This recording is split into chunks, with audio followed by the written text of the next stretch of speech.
Hey y'all, it's Taylor Bridges here back with another review of Married at First Sight. It's season 16, it's episode 10.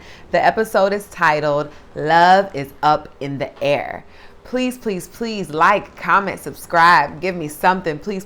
Thank you so much for giving me your attention and tuning in. We are 10 episodes in, and all I know is, as I said last episode, Kristen better clock in. For me, this episode was all about incentives. Having or not having the incentive to do something. Because if these couples, if you haven't connected by now, it's more than likely not happening by decision day.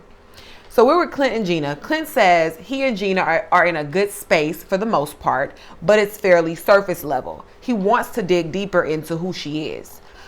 I'm surprised he still even wants to get to know her better. So I do hope she becomes receptive, because Gina isn't hot enough to be this difficult. Even if she were super hot, this would still be problematic. But since she's not that hot, this is definitely problematic, and she is definitely in no position to be this difficult. It's not a good look, Gina. Clint went to Gina's salon where he gets to meet her team. The infamous salon, Gina's real husband. Because she's obsessed with the place. That salon is the only other thing Gina will talk about other than hating redheads and how perfect her ex was for her. But Clint is impressed with her endeavors. He's attracted to it. And I think that's great. They probably check all of each other's boxes, based on what they told the experts. And this made me cut the experts a little slack. Clearly, the people who come on the show don't know what they want, right? They write up the attributes to a fantasy character. Then they get what they wrote down, and then they're still dissatisfied. They don't even realize the person that they're being set up to marry is more than likely exactly who they wrote down. And you think if it's a fail, you go back to the drawing board and consider the things you may have asked for in that relationship, that you don't actually really need or you want. You edit the list of attributes, right? But no, absolutely not. Not these people on Married at First Sight. They'll just keep condemning everyone else, Dominique. It'll always be everybody else's fault. It's never anything about them, It's never sitting back and thinking, what did I even request and choose? So that did make me give the experts a little slack, not a lot, just a little. Because I'm like, I bet these experts think they're doing something by giving these people what they asked for. But these people don't know what they want. I mean, clearly, look at Kirsten, how she's even admitted. Before she even admitted it, she had already listed all the things she wanted in a husband. Shaq checked them all off episode 1. Episode 1, Shaq checked all of the list. Like literally before they even got to the altar. When they were still talking to the families. When we were still getting to know like the family and the friends, when the contestants, whatever you call them, are telling their families that they're going to be on Married at First Sight and get married and whatnot. Kirsten had already laid out her attributes and Shaq checked them all off. And it's still not enough for her. So these people don't know what they want. Dom, you think Dominique is going to go self-reflect? No. She's going to project all of that crap onto other men, making it their fault.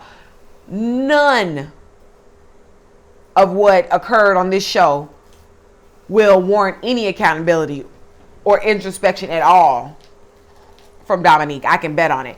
Gina's dog is really cute, but I know all that playing in the bed wouldn't work for me. I can't have all that. Like that's a very furry dog, and it was getting down and dirty in the comforter. I was like, ooh. But their culture. They're asking some questions given by the experts to get them to open up and get to know each other better. And they're holding hands while doing it, which I think is a good sign. Clint confides that he actually got a woman pregnant, but she lost it. And he had gotten fully immersed in the idea of being a dad, only to have this tragedy happen. And he told of how he not only got emotional, but he was having physical bodily responses to the situation. I thought that was pretty vulnerable and open of him. One of the questions asks what scares them about intimacy, and they agree that they are still trying to strengthen the connection between them. I guess they're just not, I guess they're just not attracted to each other. I don't know. Like, I just feel like by this point, if the couples, we're episode 10, y'all. If the couples aren't attracted to each other, well, that's not true. Because even Gina herself said that her and her ex, she was initially attracted to her ex and he grew on her. Attraction can grow. I don't know, but I just don't think they're attracted to each other. Clint is taking Gina on a boat date. But I will say they have the best dates. They've been having the best dates since the honeymoon. Like, they have the best dates. Clint says he comes from a family of sailors and it's a lifestyle for him. I thought that was an interesting tidbit. Gina is taking really well to being out on the boat. She's feeling it, and she even rates the date a 9. But they have zero chemistry. They're operating as friends and friends only. And you know that rumor about how if you don't go so far on Married at First Sight, I think to decision day, you have to pay, you're like fined $50,000. So they're clearly not like that attracted to each other. So I'm thinking maybe they're just riding it out to not have to pay that money back. I don't know. They're at a bull riding show. I thought that was a fun idea. I told y'all they do all the fun stuff. The only thing that was missing was the romance. And they would be great together because they enjoy each other's company. They've been able to take part and enjoy doing things that the other likes to do. And they're both willing to try new things. So I'm hoping that some type of spark can come up by decision day. But I won't hold my breath. Nicole and Chris, they are getting a couples massage. Chris's personality is starting to annoy me. He just seems like a big crybaby, no? I'm hoping he starts getting better at compromising and placing Nicole's comfort and preferences as a priority too, because so far, every decision has been made in favor of what Chris wants and at Nicole's expense. She can't keep giving all by herself. I wish she would put her foot down with him.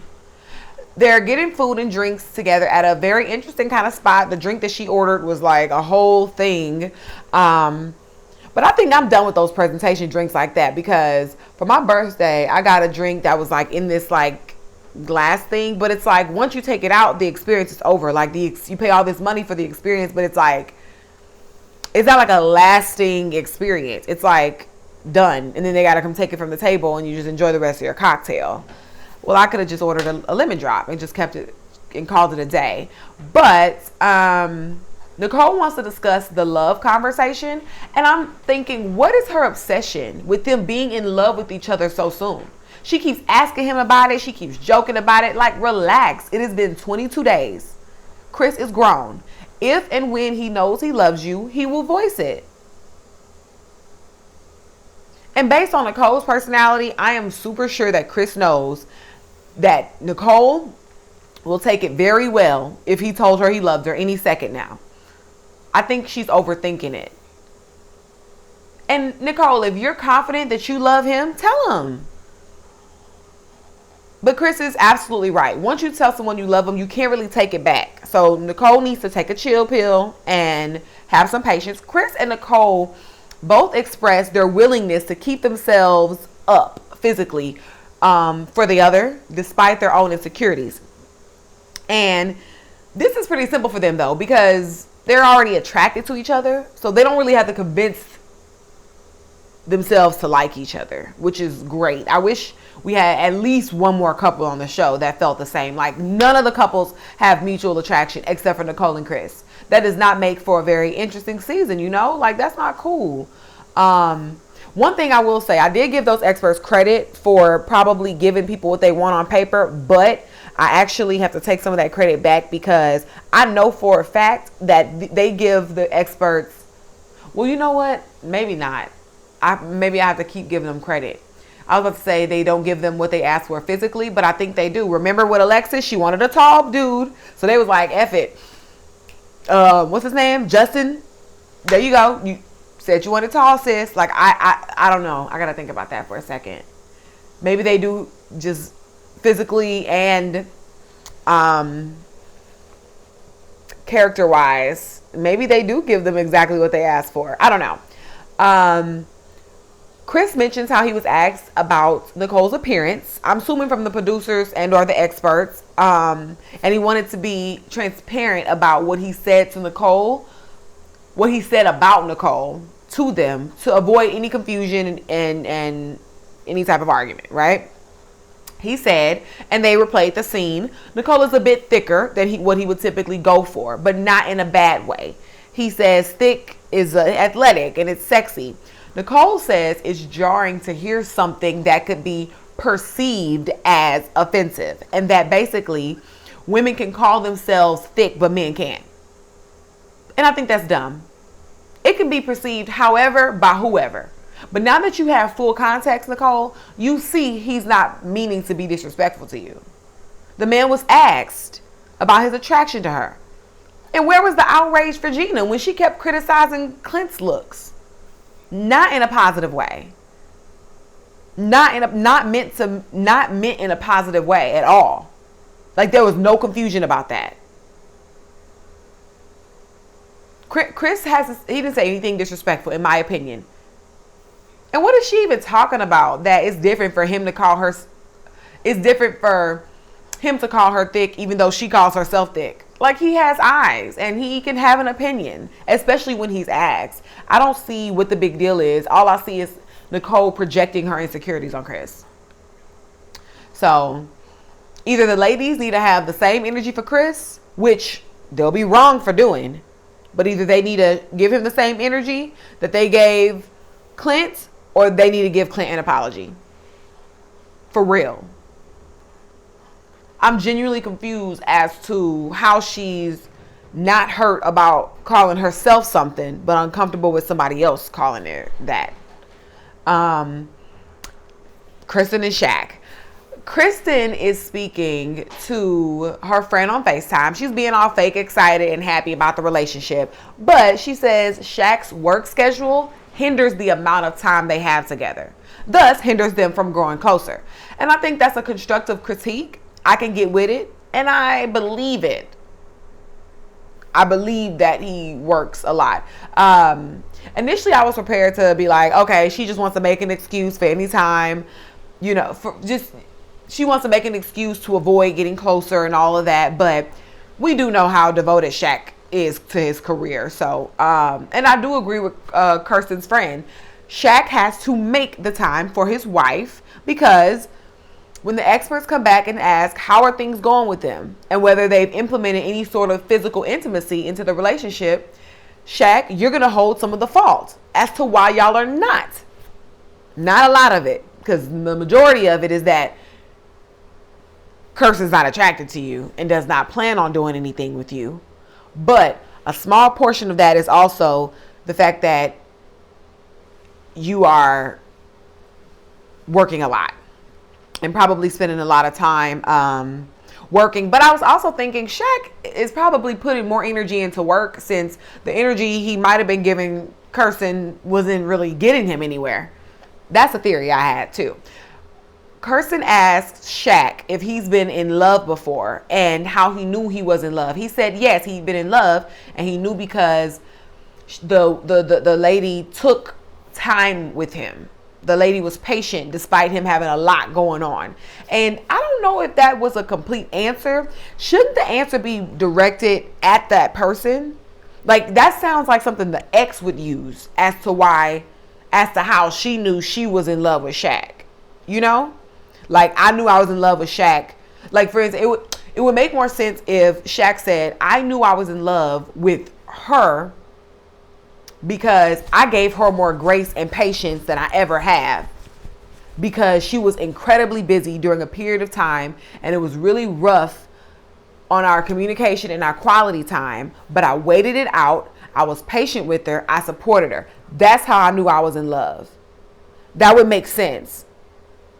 because that's what he's describing the girl to have done. So it would make sense for her to say that about him. I hope I'm making sense there. I don't think that tells us much about how he knew he was in love with her. Because if we apply it as he said it, it sounds vain. Oh, I knew he was in love with me because I knew I was in love with her because she loved me. Is basically what that sounds like. So I think he didn't answer the question properly. I don't think. It seems like he still needs that kind of patience in his current marriage, but Kristen has no incentive to be that patient with Shaq just yet. So if that's the standard for his woman, from his vantage point, him and Kristen will never even get to love, let alone being in love. Kristen says she also has been in love. She was in her last relationship for 4 years, and she's now closed off and guarded after giving someone her heart and it not working out. She says she didn't always tell her ex about her feelings and thoughts, and she wants to work on that in her marriage with Shaq. It would be really cool if Kristen actually did let her guard down a little bit. I actually think Shaq would hold her down and support her in her vulnerability. But there's no real incentive for her to open up to Shaq. There's only about 4.5 weeks left away from decision day.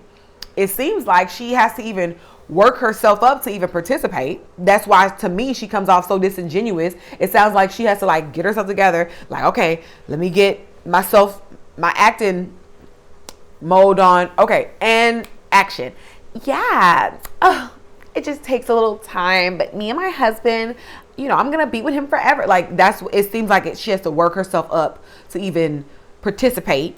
And as I said in my last review, she's most likely just going to coast through the process scot-free, just giving as little as she can so she can pass go and collect 200. I do hope she surprises me though, because she has yet to give us anything at all. And this episode, really was the straw that broke the camel's back for me. I'm over it. We'll get there. Even when Shaq is listening to Kristen lie about how they'll eventually grow closer and be in love with time, he knows she's lying. I think he's on to her. Remember, he says she's only affectionate and interested when the cameras are rolling. And I think he's turned off by it. And he'll start to become a little standoffish. Especially because I think Shaq came for the right reasons and had a totally different idea of how this would go. I think Shaq was expecting, at this point in the game, they're almost a month in, I think he was expected to now be living as a real married couple, to not still be struggling to make it out the friend zone with his wife. I really hate that for him and for Jasmine. They would have been better paired up just based on their willingness to just fully immerse themselves in the experience. Shaq is letting all of Kristen's sweet nothings go through one ear and out the other, because she's been talking this same talk since they were at the altar. Seriously. Kristen has made this whole process like pulling teeth. She's another one who does not know what she wants. She didn't want to kiss him at the altar first because she wasn't attracted to him. Then second, because he didn't ask. Then when he asked you for a kiss, you shut him down for yet another reason. She keeps moving the goalpost. They are about a month in, y'all, and she still has not even kissed this man. They don't even kiss on the cheek. It's just forehead kisses. Come on. Who would sit around for that?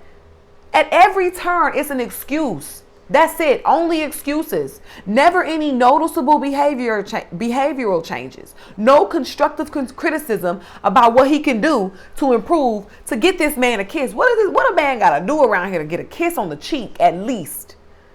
A peck on the lips. But she can't tell him. He's asked. Her only critique is that he joked around too much. Nothing else.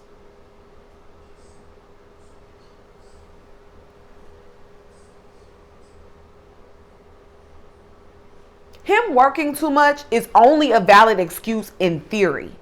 If it were another couple's reality, him working too much doesn't really make a difference to Kirsten. He wouldn't make her like him more or less regardless. You know what I mean? It's a valid critique for another couple. But it doesn't, he's damned if he do, damned if he don't. It doesn't matter. If he didn't work enough, it will be a problem. It doesn't matter. So he works too much, it's a problem. It doesn't matter. Bald is a problem. If he had hair, it will be a problem. I guarantee you.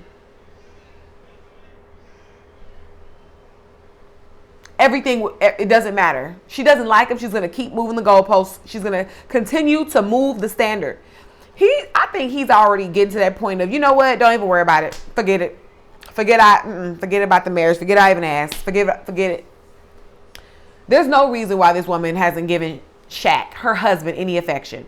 Shaq has done nothing to her. He's been a gentleman. He's been kind. He's been low key. He stays out of her way by working. He's been open. He's been vulnerable. He's been receptive to her critiques. He's just waiting on her. Kirsten doesn't even meet him halfway. It's not cool. That's why he's not giving her all this time and attention she's asking for. For what? It's not going to get him any sex. For real. Like, go on, Kirsten. That's another one, just like Dominique. Dominique just wants a body in bed. That's Kirsten. I already said that, y'all. That's what Kirsten sees Shaq as. That's the only reason why she's tolerating him. He's non-threatening. He's attractive. She stuck with him for 2 months. She probably gets cuddles from him. Girl, that is it. He's a teddy bear. That's it. Go get one of those puppies that Jasmine is hoarding and call it a day. Go grab one of them little puppies, Kirsten. That's what you want. Shaq's mentees are coming over for some dinner and some quality time. I think Shaq's mentorship is definitely an attractive quality of his. One of the mentees said when they first met Shaq, they thought he was kind of corny. I don't think it's surprising. I think he's the cheesy kind of corny. That's different from the lame corny. Cheesy corny, it is what it is. Like that's what we call, like, not me. I don't call it corny, but I think what they mean is that cheesy kind of corny, because Shaq is definitely a specific taste. I think he's spectacular personally. But, nowadays, the standard, people might consider him the bad type of corny, the lame corny, which I don't think he is at all. When one of the mentees asks what was the biggest thing they'd have to sacrifice, Shaq didn't answer the question directly, but he said, pardon me. He's not on this, he's had to realize that he's not on this journey by himself, and he has someone that he has to take into account before making big decisions. He said he was offered a job out of state for a big role, and he declines it because he knew if he brought it to the table, it would have been an issue. But I think if the offer was so good, he would have taken it. Because Shaq knows doggone well Kirsten, he at least knows 50%, at least 50% that Kirsten does not want him or this marriage. I don't totally buy that it's because of Kirsten he declined the offer. I don't buy that. Look how devoted, like, he's super devoted to his career. I don't buy that. Not for a maybe. Like, you know what I mean? Like, if it was that huge of an offer, you're not declining, especially whether you think that y'all are going to stay married or not. Because if y'all plan on staying married, then that's something that y'all will have to work through in a marriage. And then if y'all don't stay married, you didn't just decline a huge offer. I don't know. And I get it. Like him saying he wanted to wait till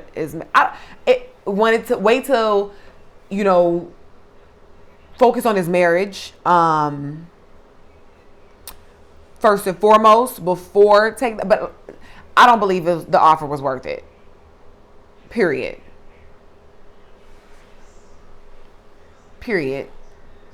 Especially because they're married. What family won't make that move? You know what I mean? They don't have kids. Come on. If it was worth it, they would hop their behinds on a plane and go, both of them, Trust me, if the check was good and the incentives were good, she wouldn't say no either. Kirsten loves a light wash jean. I do too, though.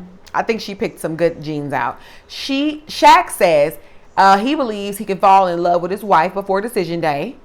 But what is his expectation of Kirsten? Like, is he expecting Kirsten to fall in love on decision day too? Or is he understanding that if anybody's going to be falling in love, it will just be him? I'm hoping Shaq understands that. It won't be a mutual being in love. It's a 50% chance. That's the max. Because that 50% is coming from you. It's 0% on Kirsten's side, for sure. So I was curious about that. Shaq is such a good catch. I really hope Kirsten does wake up. That's a good man. They're both great. But Shaq just seems like the only one with some sense for a marriage. Because Kirsten she's really being ridiculous and she's really irritating me a lot. I'm over her. He takes her to the plant shop because that's something he likes to do. And Kirsten doesn't seem to like any of the plants that he likes, but she does seem to appreciate this interest of his, and that counts for something. That's what Dominique could have had. McKinley didn't like all the excursions per se, but he still took part in the experience, and that counts. Kirsten is not in her comfort zone. She's being a little difficult about it, but she's still showing interest and willingness to take part because it's something her husband likes doing. When Shaq arrives home from being out somewhere, I don't know, possibly at work or something, Kirsten has a massage therapy spa set up. Pardon me. She has her robe on. And I was like, okay, Kirsten, finally she's coming to work. She's showing up. She's clocking in. This is what Aries should have done for Jasmine. And we'll get into that later. He should have done something romantic and relaxing like a spa or a massage. Kirsten asks Shaq to tell her one thing about himself that she doesn't know. He says he was insecure about himself, how he was raised, him not playing sports growing up, shaving his head bald in his 20s, the scar on his forehead. Another one in the show, just like Clint, I thought that was very vulnerable of Shaq. Very proud of him. Shaq is quite handsome, quite the catch, and it seems like his confidence has improved from those initial insecurities, and I do hope he continues to feel secure in himself because he has every reason to. Shaq asks Kirsten the same thing she just asked him, which is, tell him something about herself that he doesn't already know. First thing Kirsten says is, there's a lot of things you don't know. Duh. That's the point of the question, which you just asked first. Out of all the millions of things he doesn't know about you, just tell him one. Just one. Kirsten shares that she can be quiet and be in her shell. We know that. That's not a secret. Come on, Kirsten. Then she says, that's really it. So which is it? Is it, there's a lot you don't know about me? Or all that's to me is that I could be in a shell? Like, is this what it's like today, Kirsten? I see exactly why she is single. She can't even hold a simple conversation. She could have told him a plethora of things. From like the spectrum, from super serious and vulnerable to like super basic and on the surface. Just something. Anything. She just keeps making things unnecessarily difficult. And Shaq, I think, is fed up with it. I don't blame him. She hasn't given anything to this relationship but words of empty hope. False hope. She is so dry. Then she wants to thank him for being patient. Kirsten is crazy. She's like, she gives like psycho. She gives like psycho. Kirsten is crazy. Kirsten is off. It's off up there. For real. For y'all.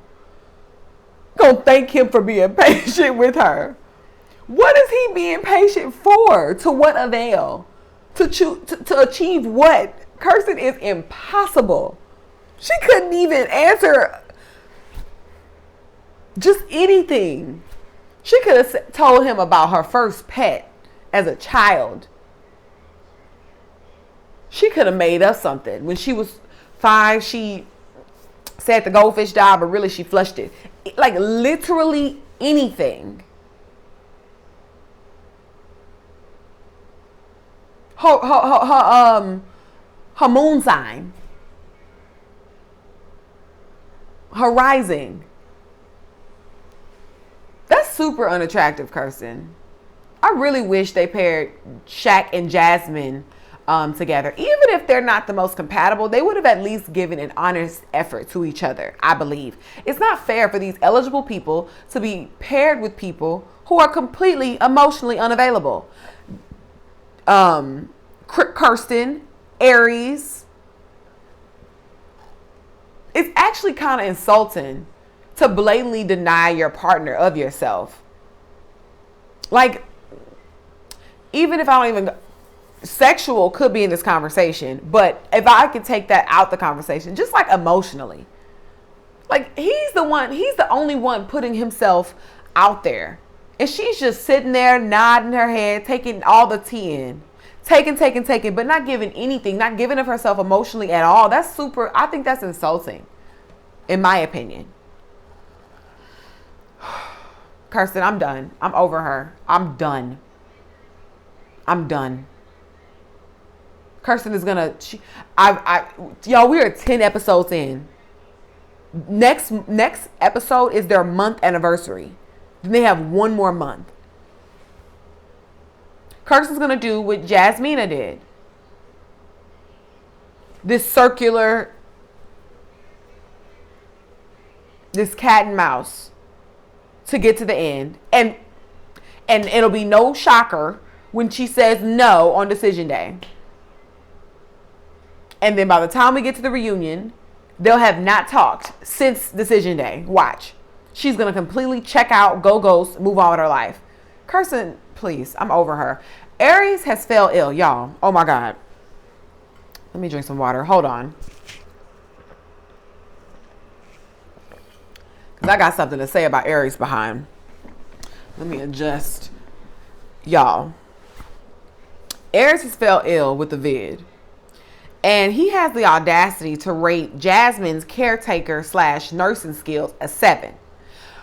But he gives her grace about it since it was her first time having to nurse him. Next time, with his critique, she'll do better, right? This rubbed me the wrong way. Because, first of all, beggars cannot be choosers. You are the one ill. Take what you can get. Secondly, you're projecting all these expectations onto her based on how you see her, which is a bearer of children, a maid, and a nurse. Thirdly, would Aries treat Jasmine any better if she were the one ill? Gonna judge this lady and rate her. What, you wouldn't do halfway better. And yes, Jasmine has agreed herself that she'd take good care of him. She said it on the honeymoon. But I'd be willing to bet that that was when Jasmine felt all that lovey-dovey. She was more willing to help Aries while she was still thinking that maybe they'd be in a healthy marriage. Now that he's friend-zoned her, she probably isn't as enthusiastic about helping his behind out. What's the benefit for her? What's the incentive? What will she gain?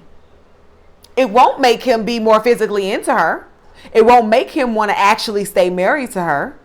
It won't have the same effect it would have if the person you're nursing was yours. You know, in relationships, we typically baby our partners when they're not well, and vice versa, right? We wait on them hand and foot. We care about them. We don't like seeing them ill. We feel a little bad for them. We cuddle them. We give them forehead kisses, rock them to sleep, all that stuff. You do all that stuff normally, but especially when they're not feeling well. And there's always a special touch of care and hospitality, when our little babies are ill. Aries and Jasmine are at a place where Aries should be grateful with her going to buy the cough syrup and some cough drops and bringing them to him. Maybe warming up some hot water so he can have some tea. But that should be where that stops. That should be where that stops. Cough syrup, cough drops, warm water. What the heck has Aries done for Jasmine to be able to criticize her efforts when he's the one ill? He's the one in need. She might be trying to stay away from his behind, because that's another privilege only reserved for relationships. Putting yourself at risk of getting ill by being all in your partner's face when they're ill. Because I know when I'm ill, I hate when my boyfriend tries to quarantine me in the bedroom by myself. Like I don't deserve love just because I have a little cold. No. But Aries, he better be grateful if she takes a CVS trip for his behind. How dare he expect anything from her when he's already professed to not really being interested in her like that? Married or not, this is over between them. Why should she have to put her feelings aside and the reality of the situation aside just to fake the funk, doing wifely duties when he hasn't done anything for her? Aries better gone on. Be grateful she even gave you energy at all. Because Jasmine is way nicer than me. Hell no. After he recovered from being ill, he wants to show Jasmine some appreciation by taking her out in her element. They're washing the dog. They're washing Jasmine's dog. I did think it was a nice gesture, kind of. And I could be nitpicking here, but I don't care. I wish he would have taken her on a romantic date. Where she can get glammed up and feel beautiful. Like, the dog thing was cool and all, but it's still giving homies. This is like what the Cinderella cleaning in the basement. Like, you still got her in sweats and, you know what I mean? The date idea should have been progressive towards romanticism. They don't need any more work on their friendship. I think Jasmine's such a cutie. Jasmine says she's only been in love 3 times. Of course, Aries has never experienced love. He says when he was almost about to love someone, the girl broke up with him. Aries, we don't care. We do not feel sympathy for you. You're still too old to be carrying on how you do. And I do wish men would stop referencing heartbreaks from their childhood or their early 20s to justify their poor treatment of women in present time. All of us go through heartbreak while in school. You are not special. Honestly. I think that it's sometimes heartbreak from your 4th grade crush. Stuff like that is used, sometimes it's used as an excuse just to be an F-boy and to not be good to women. Just be honest and say that a woman pulled a you on you and your little heart couldn't take it. Because men love pulling that card. No, sir. Aries, you're 40 years old. Ain't nobody tap dancing to convince you to love them and you're still hung up while you're still hung up on some relationship from 10 years ago. Goodbye. Get a therapist. I don't even count relationships from 10 years ago, let alone harp on them to the point where I haven't been able to move forward in my romantic life. Heck no. He missed an opportunity to show some kind of growth. But instead, he pretty much confessed to operating from the same space that he's done so for the past 10 years. Look at Chris. Chris was the simpiest simp. Got played a few times, and that caused him to go back to the drawing board and get his ducks in a row. Not keep dating the same kind of women expecting a successful love story. What has Aries done to heal and grow since that heartbreak 10 years ago? Other than settling for treating women like trash. especially according to him, since she broke up with him. Why did she break up with you? And what have you done to improve your partner skills since then, Aries? He is so full of crap. He stupidly asks her if she has started to fall in love in the marriage.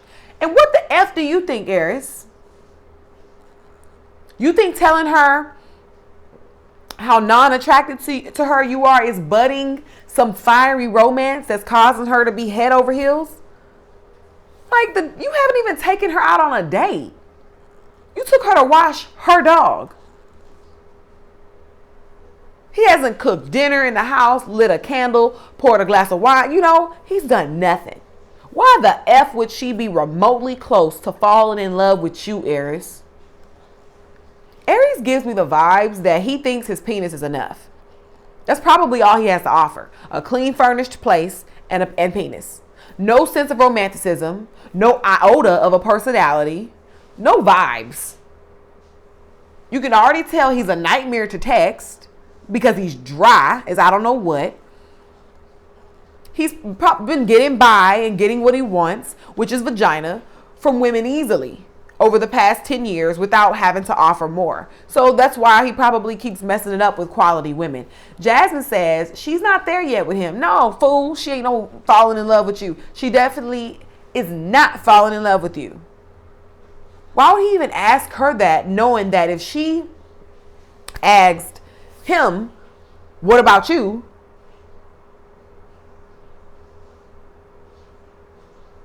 He would be like, she wouldn't be able to. She wouldn't be able to ask him that because she knows the answer. Like, why would I go ask somebody who I'm not attracted to if they're attracted to me?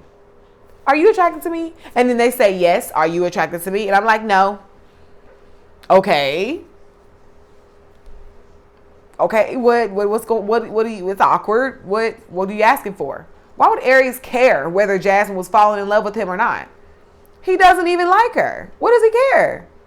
What was the point of asking that? They're then, next scene, they're chilling in the living room. They're now about to do an exercise. And I was thinking, do they ever talk in depth outside of the exercises given to them? He says that someone being open to having sex is an attractive trait. And I'm sure for Jasmine, a man who knows how to romance her and make her feel beautiful and sexy and cared for is also an attractive trait. Aries expects sex with Jasmine to just fall out the sky and into his lap. He doesn't want to do anything to get it. He can't even take her on a dinner date. Pretend to be interested. Want to talk about what's attractive? What's unattractive is a grown 40-year-old man acting like a dog in heat and being so crass about sex on national TV when this woman is clearly not interested in putting her sexual business out there. Like most adults with dignity and class. They're playing Never Have I Ever. And I think it's a horrible game for them. They should have been playing something that allowed them to physically touch each other. Like when they do like the blindfold taste test or something like that. They need some sparks to fly. Not to potentially get triggered or irritated with hearing something uncomfortable from this game that's meant to expose secrets. Once again, solidifying their friend zone. This might have been a better game for Kirsten, so we can know something. But I didn't think it was a good game for them. I just think it's too easy to get triggered, especially they're like opposites in a lot of ways. So of course Aries is gonna have done everything and Jasmine nothing. And I'm sure even if she did do some wild stuff, I doubt she'd even admit to it on camera, which I don't blame her for. Everybody's not a whore like you, Aries. I don't want to know any more about Aries and his orgies. No, thank you. And I'm not with him trying to low-key shame Jasmine for not being as sexually liberal as him. Emphasis on the low-key because he's not loud and proud with it, but he has been passing a lot of judgment on her.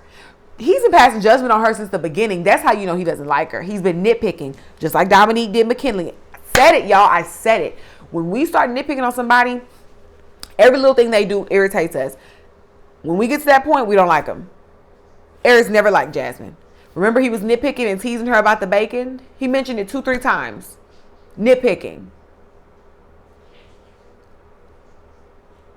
Threw sex out there, just crass and inappropriately. Never actually made any romantic gestures to get sex from her. So now that she hasn't been turned on by his antics, now all of a sudden, not all of a sudden, it's been like this the whole time, but I would say now he don't want sex with her. Now he's, criticizing her about not being all sexual. Aries just all over the place, just like I am trying to explain him being all over the place. But he's passing judgment on her, and he's making these little comments, and that's just further cementing his non-attraction to her. Even shaming her, calling her boring because she's never cheated. What a toxic dude. Aries is focused on the wrong things. Jasmine needs to run. But I don't think we have to tell her anything. I think she's starting to come around, and she's starting to see Aries for who he is and for who we're seeing him to be. So, we gonna see, y'all. We holding on with Married at First Sight. It's not terrible. It could be better, but what can we do? The couples don't like each other. So we're just working with what we have. But I thank you so much for your time and attention. Thank you for tuning in. And I'll see you for next week's episode. Bye.